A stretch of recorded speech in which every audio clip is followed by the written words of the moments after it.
नमस्कार, जोहार, स्वागत आप सभी का। तो JPSC Jharkhand public service commission द्वारा आयोजित होने वाली परीक्षा जेट, जिसको लेकर के जेपीएससी ने कुछ ही दिनों पहले एडवर्टीजमेंट जारी किया था अपने वेबसाइट पे, और कल 16 सितंबर 2025 से फॉर्म भरने को लेकर के लिंक भी ओपन हो गया है। हालांकि कल बहुत देर से लिंक हुआ, देर रात कल ओपन हुआ, आज से फॉर्म भरा रहा है। तो आज के वीडियो में, आज के सेशन में हम लोग जानेंगे कि अगर आप रिजर्वेशन का बेनिफिट ले रहे हैं तो कास्ट एंड रेसिडेंशियल सर्टिफिकेट कैसा होना चाहिए, किस फॉर्मेट में होना चाहिए, किस डेट के बाद का होना चाहिए और किस लेवल का बना होना चाहिए। बहुत इंपॉर्टेंट चीज़ है। अगर आप चाहते हैं आरक्षण लेना तो इन चीज़ों को अच्छे से जानना आपके लिए बहुत ज़रूरी है, क्योंकि छोटा सा मिस्टेक्स आपके सारे किए कराए पर पानी फेर सकता है। फॉर्म भरने के लिए क्या क्या डॉक्यूमेंट्स आपको रेडी रखने चाहिए, इसको भी ध्यान रखिएगा, क्योंकि हमें फॉर्म भरना है और फॉर्म भरना भी जस्ट आज से स्टार्ट हुआ है कहा जाए तो इसको लेकर के क्या क्या डॉक्यूमेंट्स आपके पास होने चाहिए, ठीक है, इसके लेकर पहले एक चेकलिस्ट आपके पास होना चाहिए, तभी हम लोग फॉर्म भरने के लिए आगे बढ़ेंगे।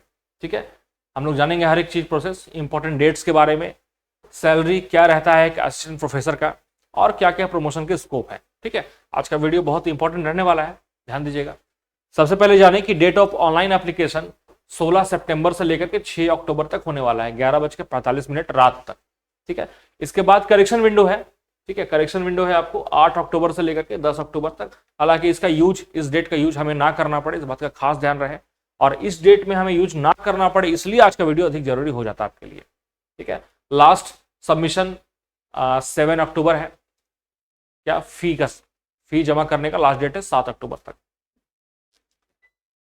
रिजर्वेशन, आरक्षण, ठीक है, तो रिजर्वेशन पॉलिसी सबसे पहले क्लियर है कि रिजर्वेशन सिर्फ उन्हीं को मिलेगा जो झारखंड के प्रॉपर निवासी है। ठीक है, जो झारखंड के रहने वाले हैं उन्हीं को रिजर्वेशन का बेनिफिट मिलने वाला है, चाहे वो किसी भी कैटेगरी के हो। हम ये भी जानते हैं कि रिजर्वेशन जो होता है वो 60% होता है, और 40% जो सीट है, 40% जो भी रहेगा वैकेंसी या सीट जो भी कहा जाए, वो ओपन फॉर ऑल रहने वाला है, मतलब ऑल ओवर इंडिया के लिए ओपन है।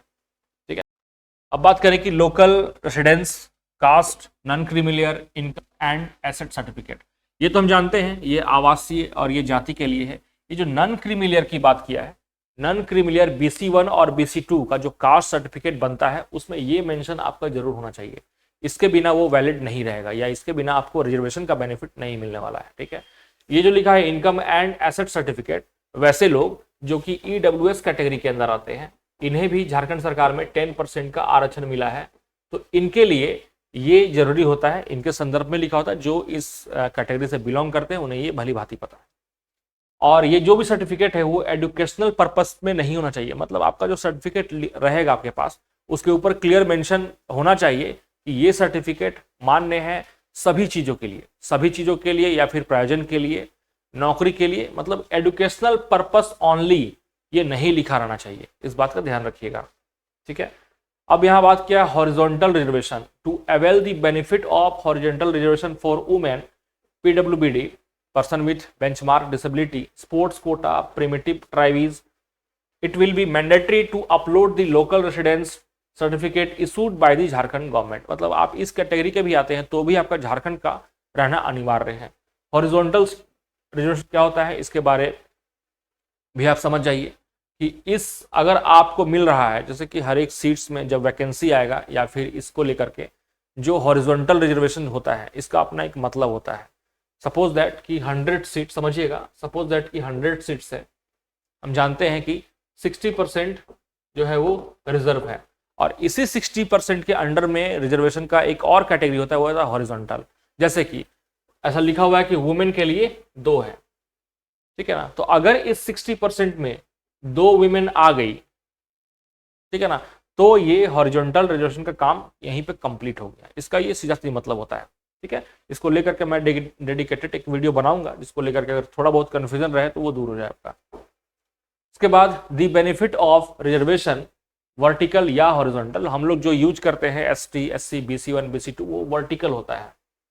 अगर बोला गया है रिजर्वेशन तो उसको अंडरस्टूड समझना है, मतलब कि वो क्या है, वर्टिकल है, और हॉरिजॉन्टल मतलब आपको मैंने अभी जस्ट बताया, is available only to the permanent residences of Jharkhand state only. ठीक है, यहाँ पर लिखा हुआ है कि the benefit of reservation will applicable only to the permanent resident. ठीक है, और आपका जो सर्टिफिकेट है वो इस लेवल का बना होना चाहिए, DM एडिशनल मजिस्ट्रेट, मतलब आपके सर्टिफिकेट में कुछ भी एक लिखा रहना चाहिए। लेकिन ऐसा नहीं है कि कोई भी लिखा और किसी भी डेट के लिखा रहने से मान्य हो जाएगा। सबका अपना अपना एक क्राइटेरिया यहाँ दिया हुआ है, सबका कट ऑफ डेट दिया हुआ है, ठीक है, यही समझना है आपको। सबसे पहले आ जाते हैं local residence certificate for candidates claiming reservation.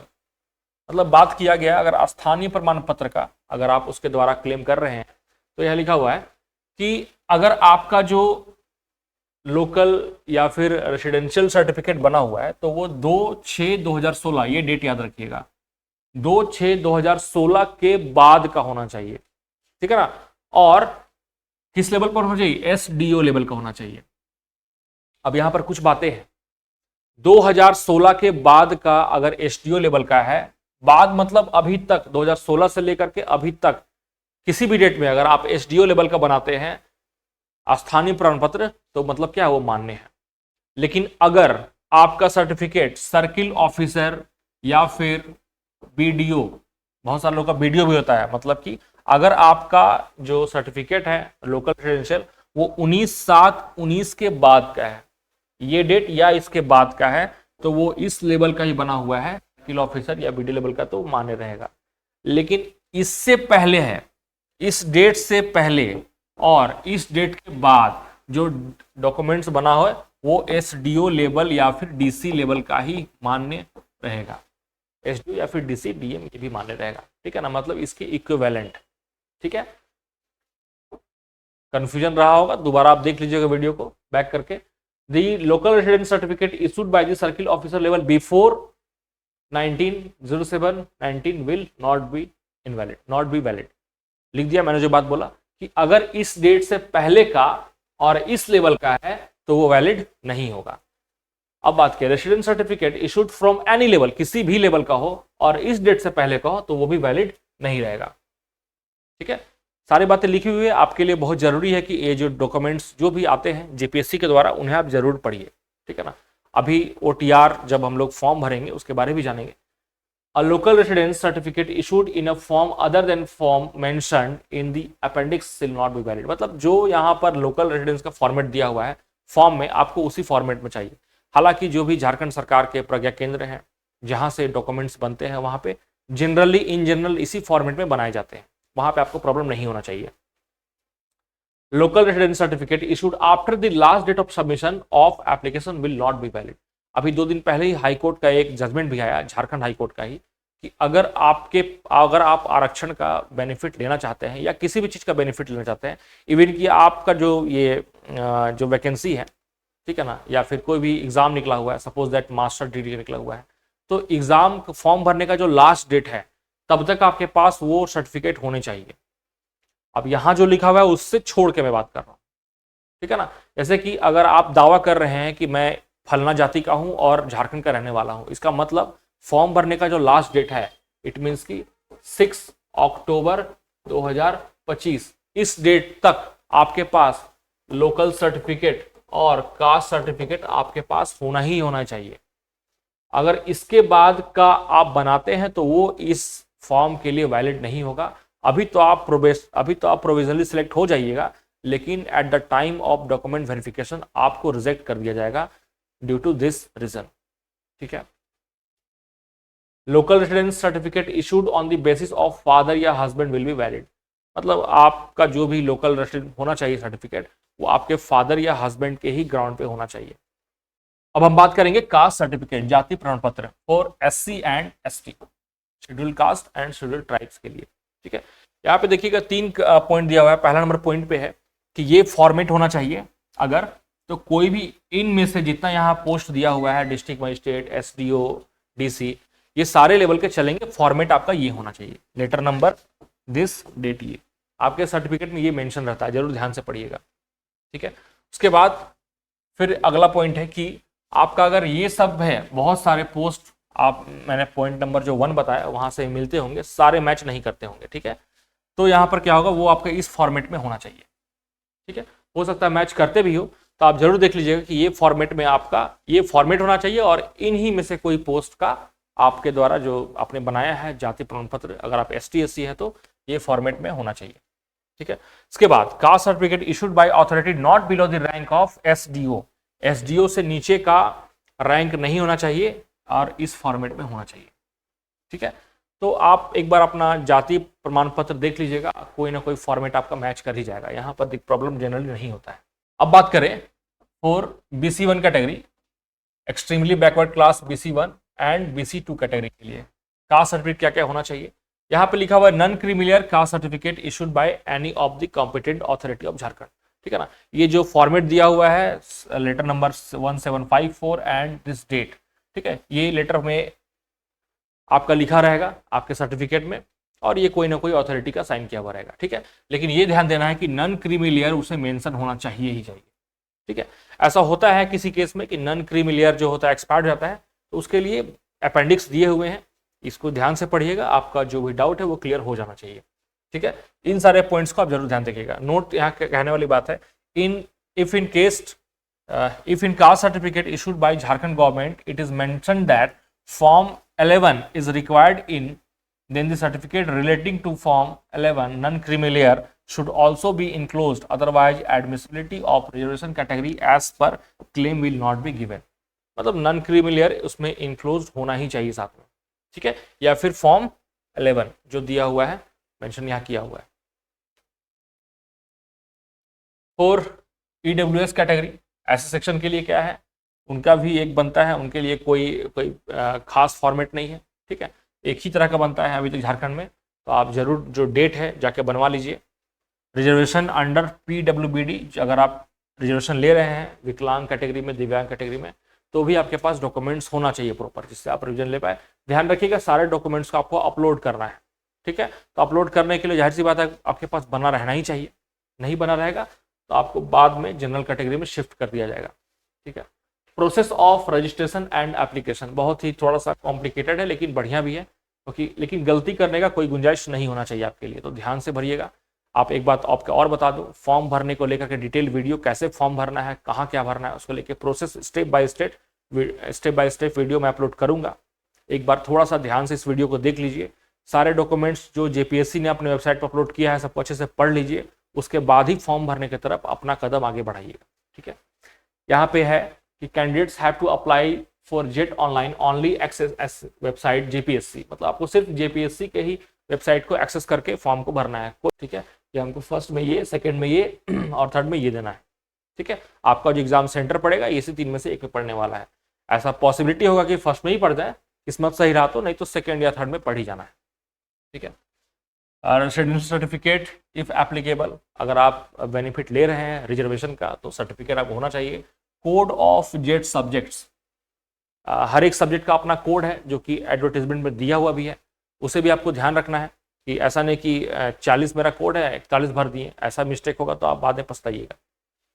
Category certificate if applicable means caste certificate. ठीक है, इकोनॉमिकली वीकर सेक्शन, अगर एप्लीकेबल है मतलब कि अगर आप रिजर्वेशन के लिए एप्लीकेबल है तो चाहिए, अदरवाइज ये जरूरत नहीं है। ठीक है, GHIJK ये सारा उसी कैटेगरी में है, अगर एप्लीकेबल है तो उसे अटैच करना होगा, अदरवाइज कोई नीड नहीं है।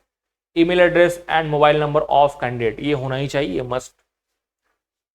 Scanned image in JPG PDF candidates passport size photograph compulsory and result awaited attestation form, मतलब कहा गया है कि अगर आपने मास्टर्स का आपका जो कोर्स ड्यूरेशन कंप्लीट हो चुका है, एग्जाम दे रहे हैं, एग्जाम भी आपका हो चुका है, तो रिजल्ट अवेटेड का जो सर्टिफिकेट है वो आपके पास होना चाहिए, वो भी आपसे मांगा जाएगा। ठीक है, क्योंकि मैं आपको बताया था जैसे कि 2023 to 25 वाले ही लास्ट यहाँ पर कैंडिडेट वैलिड है। ठीक है, 24 to 26 वालों को भरने का मौका नहीं मिलने वाला है। ठीक है, चूंकि रिजल्ट अवेटेड सर्टिफिकेट मांग रहा है, और जैसे ही जाइएगा आप यूनिवर्सिटी मांगने के लिए, आपको ये नहीं देगा, बोलेगा कोर्स कंप्लीट हुआ ही नहीं, कैसे आपको हम दे certificate. Apply for online registration using on email ID and, मतलब आपको अपना मोबाइल नंबर और ईमेल ID यूज करना है। अगर आप कैफे गए हैं तो कैफे वाला, ऐसा नहीं कि फ़ोन पे बोल दिए कि भैया भर दीजिएगा फॉर्म, ऐसा नहीं है। आपको खुद से बोलना है कि आपको खुद जाना है, कोशिश करना है खुद से भरना बैठ के, ताकि कोई मिस्टेक ना हो। कैफे वाले जल्दबाजी में बहुत सारा मिस्टेक होता है। लास्ट PGT वैकेंसी में बहुत लोग का इसलिए नौकरी नहीं लग पाया कि कैफे वाले की से गलती हो गई। ऐसा मेरे जान पहचान में कुछ लोगों के साथ हुआ है, तो ये सब बातें को ध्यान से रखिएगा। Fill in the OTR one time registration, ठीक है, नाम है वन टाइम रजिस्ट्रेशन, लेकिन बहुत लंबा प्रोसेस है। ठीक है, इसके लिए आपको अपने पास पासपोर्ट साइज का फोटोग्राफ होना चाहिए और सिग्नेचर होना चाहिए। सबका साइज गिवन है यहाँ पर, इस साइज के बीच का ही होना चाहिए। ये सारे जो मैंने यहाँ पे पीपीटी में दिया हुआ है, इसे मैंने एडवर्टीजमेंट से ही क्रॉप करके रखा है। तो आप कुछ कीजिए मत कीजिए, उस एडवर्टीजमेंट पर जाके पहले जरूर पढ़िए, वही समझिए तो आपका बेसिक है। उसको पढ़ने के बाद ही आप आगे बढ़िए। ठीक है, उसके बाद जब आप OTR का जो प्रोसेस है उसको कंप्लीट कर लीजिएगा तो आपका लॉगिन आईडी और पासवर्ड, ठीक है, वो आपके मेल में जाएगा और उस पासवर्ड को हमें चेंज भी करना होता है। कैसे होगा वो सारा प्रोसेस जानेंगे हम लोग कल के वीडियो में। स्टेप 2, OTR कंप्लीट करने के बाद आपके पास लॉगिन आईडी पासवर्ड रहेगा, उसको यूज करते हुए उसके बाद आपको फॉर्म भरना है। ठीक है, क्या क्या है, रिजल्ट अवेटेड सर्टिफिकेट है, कैटेगरी सर्टिफिकेट है, PWD का है, रेजिडेंशियल है, स्पोर्ट्स कोटा का है, जो भी एप्लीकेबल होगा और भरना है तो उसको डाल देना है। ठीक है, pay fee using debit card, credit card, UPI भी ऑप्शन है, तो मुझे पता है ऑलमोस्ट लोग UPI का यूज करेंगे। अगर अदरवाइज आप कोई भी कार्ड यूज कर, सारा फैसिलिटी अवेलेबल है, आप जो रख चाहे कर सकते हैं। एक बात और ध्यान बात है, keep proof of fee paid, अपना फी जो आपने पेड किया है उसका प्रूफ अपने पास जरूर रखिएगा। अगर ये इंस्ट्रक्शन दिया हुआ है तो इन सब प्रूफ्स को टिल रिजल्ट तक आपको रखना है। जब तक आपके पास जेट का सर्टिफिकेट आपके हाथों में ना आ जाए तब तक इन डॉक्यूमेंट्स को एक एक चीज को आपको संभाल के रखना है। All the above steps can be done together और एट सेपरेट टाइमिंग्स। ठीक है, the submission of application of a candidate could be considered as successful and his या her candidate would be confirmed only on the successful transaction receipt of the prescribed application fee from him या her। मतलब जो भी process है वो successfully होना चाहिए और लास्ट में कंप्लीट होना चाहिए, तभी जाकर के माना जाएगा कंप्लीट हुआ, अदरवाइज नहीं माना जाएगा। ठीक है, बाकी किसी भी तरह का अगर आपको डाउट हुआ है तो आप कमेंट सेक्शन में लिख सकते हैं। दूसरी बात मैंने कहा था सैलरी और प्रमोशन को लेकर के। ठीक है, तो सैलरी के बारे में बता दें कि असिस्टेंट प्रोफेसर का जो नियुक्ति होगा वो सिर्फ जेट के बेस पे नहीं होगा। हाँ, जेट के बेस पे आप अब आवेदन जरूर कर सकते हैं। ठीक है, लेकिन अगर जेट के साथ साथ आपके पास PhD भी होता है, ठीक है, स्पेशली जो आर्ट्स बैकग्राउंड ह्यूमैनिटीज वाले हैं जो UGC नेट की देते हैं परीक्षा, तो अगर जेट के साथ साथ आपके पास PhD होगा तो आपकी पॉसिबिलिटी बढ़ जाएगी उसमें कंप्लीट करने का। ठीक है, मतलब उसको उस पोस्ट जब भी वैकेंसी आएगा असिस्टेंट प्रोफेसर का, कोशिश कीजिए कि जेट के साथ साथ PhD भी अपनी कंप्लीट कर ले, तो इससे आपकी श्योरिटी नौकरी को लेकर के ज़्यादा बढ़ जाएगी। मैं ऐसा नहीं बोल रहा हूँ कि जेट पास आप करते हैं तो नौकरी नहीं लगेगी आपकी, मैं ये बोल रहा हूँ जेट के साथ साथ PhD होगा तो लगने की पॉसिबिलिटी बढ़ जाएगी। ठीक है, वो चाहे CSIR वाले हों या फिर UGC वाले, दोनों के लिए ये चीज़ वैलिड है। सैलरी अगर आप as an assistant professor join करते हैं झारखंड गवर्नमेंट के अंदर में तो आपको स्टार्टिंग सैलरी बेसिक मिलने वाला है 56,100, ये बेसिक सैलरी है। ठीक है, इसके बाद झारखंड सरकार आपको DA देती है जो कि अभी 55% है, ये 55% इस अमाउंट का होता है। ठीक है, HRA है, ये सिटी टू सिटी वेरी करता है, ऐसा मान के झारखंड में 2 तरह के सिटीज़ हैं, 10% एंड 20%। ठीक है, अगर आप रांची जैसे सिटी में आपका पोस्टिंग हो जाता है तो आप इस स्लैब में आते हैं, अदरवाइज किसी भी रूरल एरिया में एटलीस्ट ये % तो है।